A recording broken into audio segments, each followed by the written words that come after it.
뉴스룸을 시작하겠습니다. 총선을 24일 앞둔 오늘 국민의힘은 첫 선거대책위원회 회의를 열었습니다. 한동훈 위원장은 거대 야당이 장악한 국회를 심판하는 거라고 이번 선거를 규정했습니다. 하지만 나경원 공동선대위원장은 곧바로 그런 식의 심판 선거로는 안 된다고 말했습니다. 도피 논란이 일고 있는 이종섭 대사 문제를 염두에 둔 발언으로 보이는데 여권에선 이 대사 거취에 대한 고민이 시작됐다는 관측도 나옵니다. 첫 소식 배양진 기자입니다. 국민의힘 한동훈 총괄선대위원장의 일성은 심판이었습니다. 지난 4년간 민주당이 장악한 국회가 만든 난장판을 심판하는 국회 심판 선거가 될 것입니다.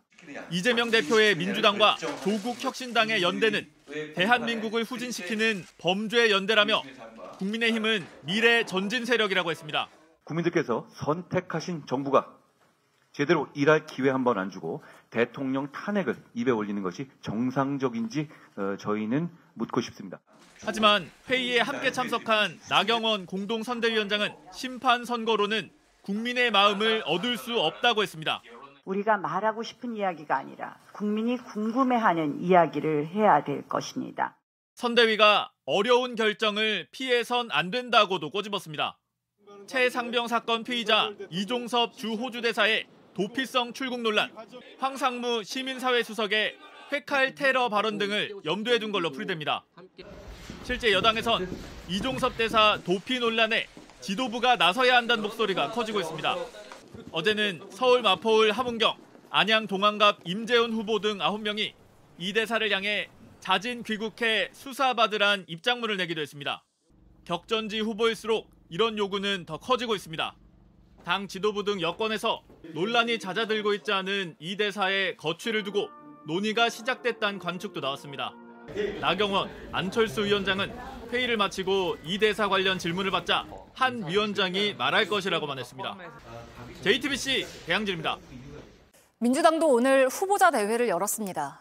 이 자리에서 김부겸 공동선대위원장은 과거에 노무현 전 대통령을 비하한 양문석 후보에게 스스로 수습하라고 했습니다. 양 후보에 대한 공천을 유지한 당 지도부와 재차 각을 세운 건데 이재명 대표는 공천은 최고위원회가 하는 거라며 불쾌감을 드러냈습니다. 서효정 기자입니다. 양문석 경기 안산갑 후보자가 자신의 공천 재검토를 요구했던 김부겸 상임 공동선대위원장을 향해 다가갑니다. 워낙 저한테 화가 어쨌든 간에 상황이 이렇게 됐는데 수습할 수 있는 건가 생각합니다. 민주당이 양 후보 공천을 유지하자 양 후보 스스로 결단하길 압박하는 듯한 메시지를 보낸 겁니다. 양 후보는 과거 노무현 전 대통령을 불량품, 매국노에 빗댄 칼럼을 쓴 게 논란이 됐습니다. 칼럼은 시민단체 시절 썼던 걸로 지금은 변했다고 양 후보는 강조했습니다.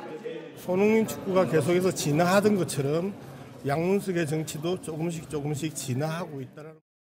이재명 대표는 김선대위원장의 잇따른 이견 표출에 불쾌함을 드러냈습니다. 선거 지휘는 선대위가 하고 공천은 최고위가 하는 것입니다. 공천 과정에서 친명계와 친문계 간에 벌어졌던 이른바 문명 충돌이 재현될 가능성도 있습니다. 거짓 사과 논란으로 정봉주 전 의원이 낙마한 서울 강북을 지역은 박용진 의원과 조수진 변호사, 2인 경선으로 진행하기로 했습니다. 조 변호사는 통합진보당 이정희 의원의 보좌관 출신으로 노무현 재단의 유튜브 방송 알릴레오를 진행한 바 있습니다. 현역 하위 10% 평가를 받은 박 의원은 이번에도 득표에 30% 감산 조치를 적용받고 조 변호사는 여성 신인으로 25% 가산점을 받습니다. 결과가 뻔하잖아요. 박용진도 기회를 한 번 더 주지 않았느냐. 이렇게 말할 근거를 마련하려고 하나? 안규백 전략공관위 위원장은 특정인을 위해 룰을 바꿀 수는 없다고 못 박았습니다. JTBC 서효정입니다. 기후 변화 등의 이유로 사과 생산량이 줄면서 요즘 사과값이 너무 비싸졌죠. 정부가 값을 내려보겠다면서 역대 가장 많은 돈을 풀기로 했지만 사과가 모자라는 지금 상황에서는 별 도움이 안 되고 오히려 역효과도 낼 수 있다는 게 전문가들 얘기입니다. 오원석 기자입니다. 서울의 한 대형마트.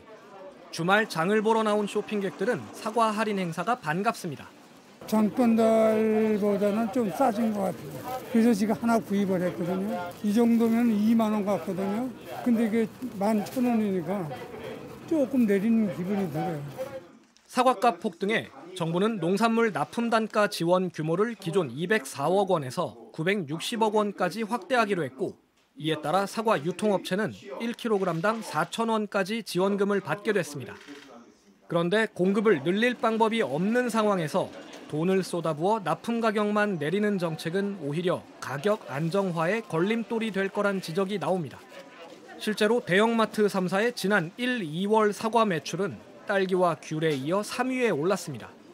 정부가 지원하는 할인으로 수요는 줄지 않으면서 오히려 매출이 오른 겁니다.